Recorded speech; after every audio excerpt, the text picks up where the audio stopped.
So Jain, ladies and gentlemen, it's a new IR series that's we can say the Visp Drishti series. So let's discuss about the new relation that's really important, काफ़ी ज़्यादा important है। हम बात करेंगे Indo Japan relation. सो Indo Japan relation आप बताने की ज़रूरत नहीं है कितना इम्पोर्टेंट है कितना इम्पोर्टेंट नहीं है। आप देख सकते हो, आप हमारा developing country to develop country में कितना प्ले रोल किया है और आगे करेगा। तो it's a most friendly country for India. और हिस्टोरिकली देखें तो कोई लड़ाई वगैरह, कोई फाइट या कोई पार वगैरह ऐसा कुछ नहीं है, और पीसली सब कुछ है, पीसली थिंग है, सब शांति से है। So let discuss about the basic intro of the Japan. So start करने से पहले एक चीज़ बता रहा हूँ, हमने 2 IR कवर कर लिया, इंटरनेशनल रिलेशन कवर कर लिया गया है, इंडो US और इंडो ईरान। ठीक है, सो बात करते हैं। सो जापान जैसे ही बता रहा हूँ कि 5 आइलैंड पे बना हुआ है जापान, और 5 आइलैंड पे बना हुआ है। उन आइलैंड के नाम क्या हैं? पहला है होकाइडो, हांसू, शिकोकू, क्यूशू और Okinawa. Japan 11th most populous city country के तौर पे माना जाता है और मोस्ट डेंसली कंट्री माना जाता है। अब आप कमेंट बॉक्स में बताओगे कि फर्स्ट मोस्ट पॉपुलस कंट्री कौन सा है और कितनी पॉपुलेशन है। ठीक है, और बात करें कि स्टार्टिंग इन द हिस्टोरिकल देखें जापान, तो Japan is a very powerful country. इसे जो आज का जापान और पहले के जापान में काफ़ी ज़्यादा फ़र्क है।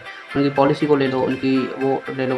पहले जापान फोकस करता था, जैसे मेजी एरा 1868 से 1912 तक चला मेजी एरा। उसमें जापान ने एडोप्ट किया western style constitution and industrialisation और मॉडर्नाइजेशन पे काफ़ी ज़्यादा फोकस किया। अब बात करें कि वेरी इंटरेस्टिंग थिंग, और यहाँ पर ट्विस्ट आता है, जो आज चाइना सब पे डोमिनेट कर रहा है, कल तक वो जापान ने हराया हुआ था। कितनी बार? एक बार नहीं, 2 बार। तो कौन कौन सा टाइम है? वो है 1937 और 1941। 2 साल काफ़ी तबाही मचाई हुई थी अकेले जापान ने, नाक में दम कर रखा था चाइना का। तो ऐसे ही ज़्यादा पावरफुल था, काफ़ी नुकसान किया चाइना का। तो वर्ल्ड वार सेकंड पे कूद गया, तो वर्ल्ड वार सेकंड में कूद गया तो हार गया, वहाँ पर हारा हुआ था। उसने एक्सिस पावर ज्वाइन किया, जर्मनी के साथ था, तो हार गया और हिरोशिमा नागासाकी पे अटैक हुआ। तो काफ़ी ज़्यादा इफ़ेक्ट हुआ, काफ़ी ज़्यादा मेंटली और इमोशनली एंड मोरली हर तरह से डिस्ट्रॉय हो चुका था जापान। अब एक चीज़ याद रखिए, 1945 में डिस्ट्रॉय हो चुका है। अब वो कैसे अपना कवर अप करता है, क्या जापान की रेजिलियंस पावर कितनी अच्छी है, वो हमें इंडिया को सीखनी चाहिए। ठीक है, अब बात करें कि जो उसके बाद हार गया, फिर उसने एक पोस्ट वार कॉन्स्टिट्यूशन बनाया। उसमें यूनिटरी पार्लियामेंट कॉन्स्टिट्यूशन मोनार्ची के तौर पे बनाया, जिसको इलेक्टेड लेजिस्लेटर उसको बोलते हैं हम नेशनल डाइट। जैसे अपने इंडिया में पार्लियामेंट बोलते हैं ना, ऐसे वहाँ पर नेशनल डाइट बोलते हैं। तो Japan is a global leader, आपको पता है, बताने की ज़रूरत नहीं है, ऑटोमेटिक एंड इलेक्ट्रॉनिक इंडस्ट्री में। और Japan is a member of the G4 में अपना इंडिया भी आता है, जो मांगते हैं कि हमें परमानेंट सीट चाहिए UN सिक्योरिटी काउंसिल में। और Japan is also member of the G7, G20, OECD, APEC और ASEAN+3 और it's a participate of the east Asia summit. Japan यहाँ पर भी मेंबर है उसका।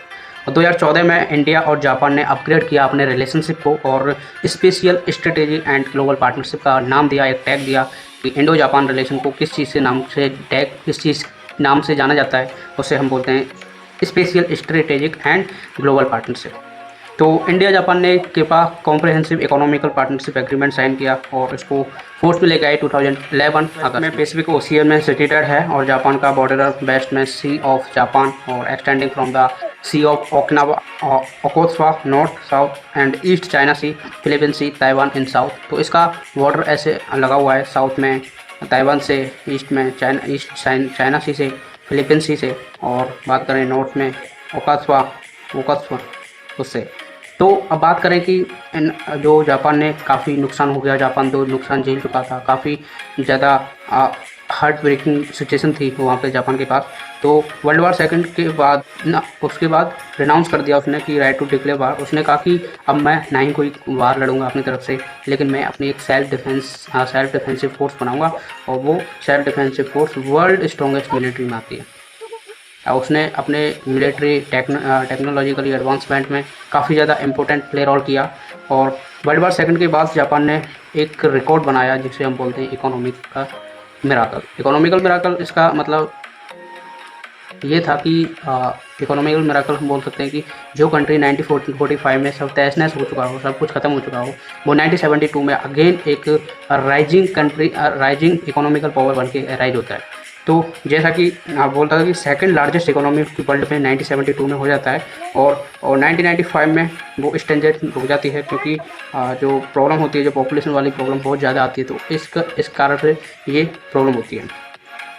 तो 2021 में कंट्री इकोनॉमी का थर्ड लार्जेस्ट नॉमिनल जीडीपी बन जाता है और फोर्थ लार्जेस्ट पीपीपी बन जाता है, ठीक, purchasing power. And Japan is one world's highest life expectancy. तो ये इनके एज ग्रुप, बूढ़े लोग होते हैं, एज ग्रुप बहुत ज़्यादा है, यंग पॉपुलेशन कम है। तो जापान जो रिसेंटली प्रॉब्लम फेस कर रहा है वो कर रहा है कि जापान की पॉपुलेशन डिक्लाइन हो रही है, और इंडिया का बिल्कुल उल्टा हो रहा है, जो इंडिया की पॉपुलेशन बढ़ रही है। जापान की पॉपुलेशन डिक्लाइन हो रही है और इंडिया की पॉपुलेशन बढ़ रही है, तो इस चीज़ से कनेक्ट कर सकते हो आप। अगर इंडिया और जापान के रिलेशन अच्छे हुए तो we can give a man power to Japan, ठीक है। अब बात करेंगे इंडिया एंड जापान रिलेशन अच्छे से। ये तो बेसिक इंट्रो था। अब बात करते हैं कि अच्छे से क्या, कैसे, how it going the things. तो द टू आर दो लार्जेस्ट और ओल्डेस्ट डेमोक्रेसी एशिया की, जो कि कॉमन लिंक कनेक्ट करते हैं, जो किसके कारण, बुद्धिज्म के कारण। एक बात बताना चाहता हूँ कि Buddhism is not a dominating religion in the Japan and also India, but due to the link, common link of the Buddhism, so ये एक दूसरी कंट्री आपस में जुड़े हुए हैं। किसकी वजह से? आपको पता है, बुद्धिज्म की वजह से।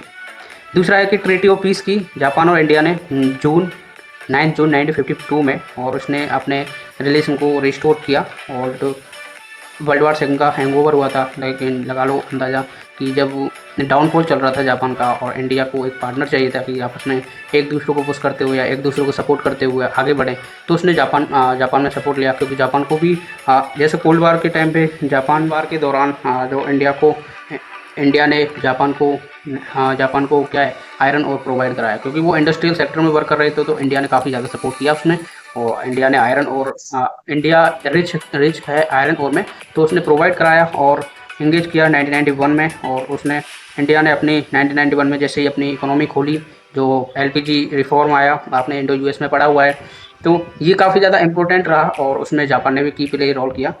और बात करें कि स्टडी बता रही है 2050 तक Japan will face a economical stranger. क्यों करेगा?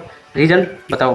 अगर आपको रीज़न पता है तो बताओ कमेंट बॉक्स पे, अगर नहीं पता है तो सुनो कि द रीज़न है कि जो इकोनॉमिकल, जो डेमोग्राफिक रिसोर्स है ना, वो काफ़ी डाउन चला जाएगा, क्योंकि वहाँ पे एज्ड पॉपुलेशन बहुत ज़्यादा है और यंग पॉपुलेशन की कमी है। यहाँ पर इंडिया की प्ले रोल कर सकता है, अपनी पॉपुलेशन को, अपनी डेमोग्राफिक पावर को वहाँ पर रिसोर्सेज ऐसे शो करके वहाँ पे इंपॉर्टेंट प्ले रोल कर सकता है। इस वीडियो में हम डिस्कस करेंगे कि जापान ने इंडिया के डेवलपमेंट में कितना सपोर्ट किया है, और बहुत सारी चीज़ें